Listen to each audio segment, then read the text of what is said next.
You're listening to Do This First, a daily personal development podcast that focuses on science-backed, actionable steps towards your best year ever. Hi, I'm Sandy, your host. It is officially 30 days till the end of 2024. Wow. And so we're continuing with our micro series of finishing strong by turning a tad bit inwardly. Like the last couple of podcast episodes, or the previous podcast episodes, we had several. We were focusing on building your business and your brand. Now we're focusing on building you. And one of the ways to do that is by getting rid of those pesky little habits that we have that can really cause us a lot of trouble. One of those habits is complaining.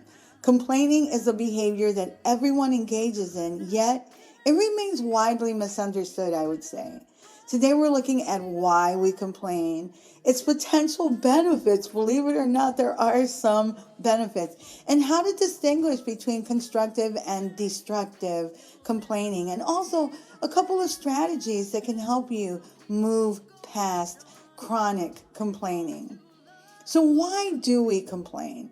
Well, human nature compels us to express dissatisfaction. It does. Complaining can serve several functions, though. Similar to the pity party that we talked about yesterday, sharing grievances can create a sense of solidarity and connection with others.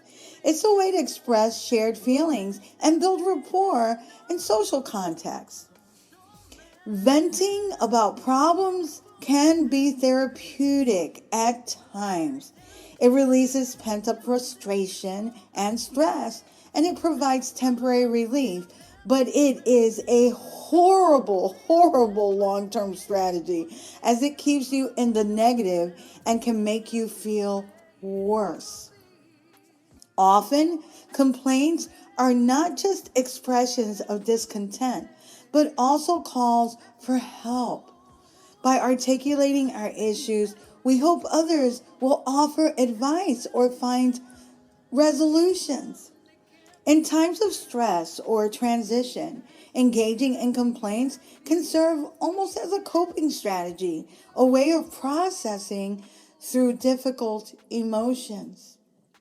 While these reasons clarify why we complain, it's crucial to differentiate between constructive and destructive forms of expressing dissatisfaction. The benefits. So the benefits of complaining, contrary to popular belief, there are some benefits. It's not all detrimental. There are several notable advantages. The first thing is problem identification. Complaining can bring attention to issues that need addressing. It can be the starting point for constructive dialogue and problem solving. Because if you don't identify the problem, then you can't fix it. So sometimes complaining is good for that purpose. Another thing is the validation of our emotions. Expressing discontent validates our feelings. When someone else acknowledges our frustrations, kind of like the pity party saying, it can make you feel heard and understood, and it can contribute to your emotional healing. Another thing is it can be a motivation for change. Complaining can motivate you to act and improve situations. This also works in a group dynamic like at work. It highlights areas that need improvement, serving as a catalyst for positive change. Encouragement of support networks. The act of complaining can lead to forming alliances and support systems. Sharing grievances can connect you with others facing similar challenges, but you don't want to perpetuate feeling miserable. Alliances are great when they're proactively working towards moving away from complaining and offering solutions. That's where alliances can be very, very strong. Constructive complaining focuses on solutions. That's the difference. Constructive complaints aim to address an issue or issues with the intention of finding a resolution or some form of improvement It's not the pity party that we talked about yesterday. Constructive complaining also respects boundaries.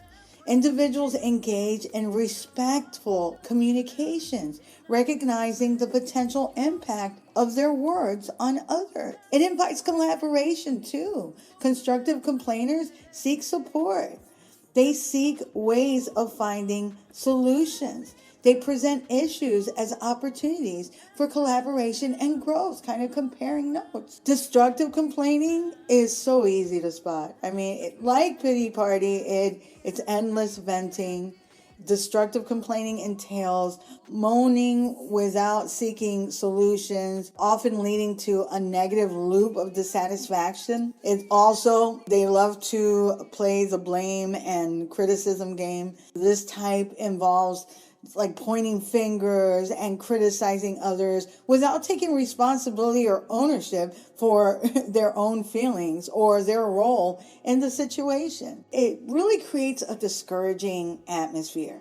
Destructive complaining can create an environment of negativity, making it really difficult for others to remain positive or even motivated. It can really demotivate you. Not good. Research does support that constructive complaining is more beneficial than destructive alternatives. A study published in the Journal of Health Psychology revealed that individuals who express grievances in a constructive manner report higher levels of emotional well-being compared to those who engage in continuous negative complaining. There are alternatives to complaining. Before venting, take a moment to think through the problem at hand. Ask yourself, what can I do about it? Or how can I present this to find a solution? Instead of complaining to a wider audience, talk to a friend who can offer constructive feedback or support. Working out can also help alleviate frustration and clear your mind, reducing the impulse to continuously complain. There's some additional questions that you should ask yourself to help you keep on track. When faced with the urge to complain, consider these questions. What is the underlying issue? Identifying the root cause can clarify whether complaining is necessary or whether it's a temporary frustration. Number 2, is there a solution that you can implement? If a solution exists, it's better to work towards it rather than dwelling on what's wrong. Number 3, will sharing this help or harm your relationships? Gauge whether your complaint will serve a purpose in the conversation or damage your rapport with others. Number 4, how can I express this positively?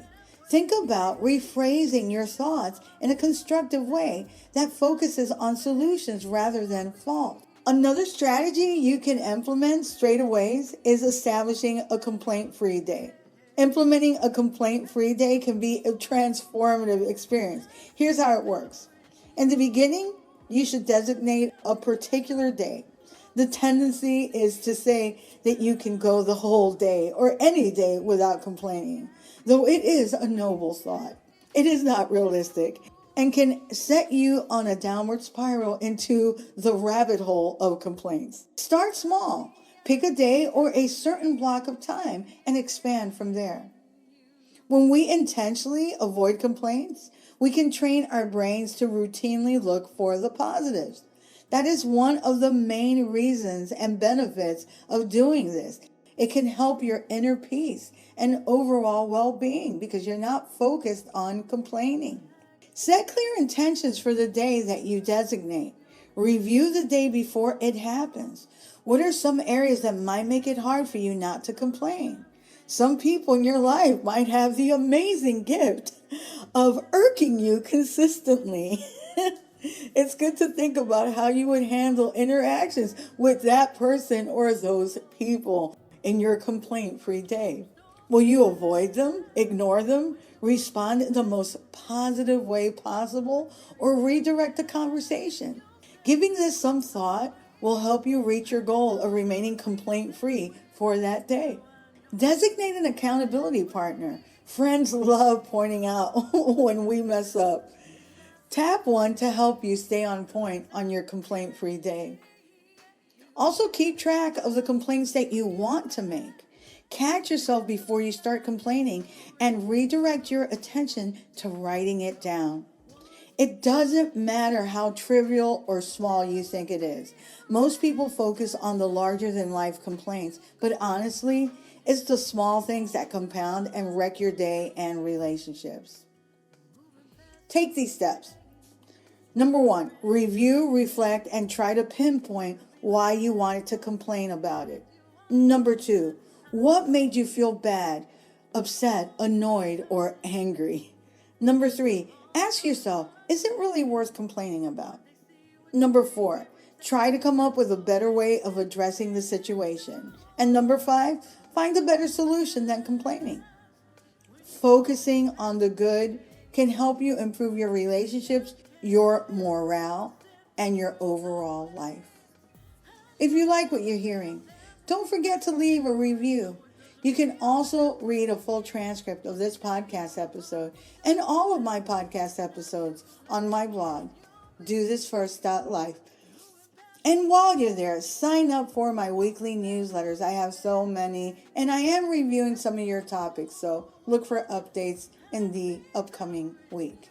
You can also listen to many of my podcast episodes on my YouTube channel. And my handle is @DoThisFirst. Tomorrow we'll continue with our micro series of finishing strong. Till tomorrow.